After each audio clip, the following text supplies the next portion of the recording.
Is the spindle under power? Yep. Is it turning? Yeah. Really? What RPM is it turning at? 3,500. What else can you tell me about this? Do you know the travels? It's HM50. I'll find that out. What kind of material do you normally run on it? Steel, aluminum, plastic. What kind of steel? Stainless?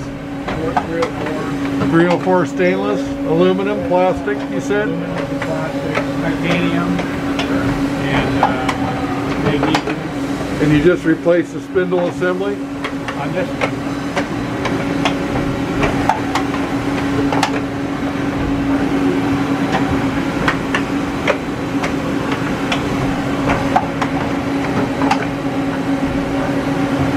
That's just a warm-up program. So That's fine.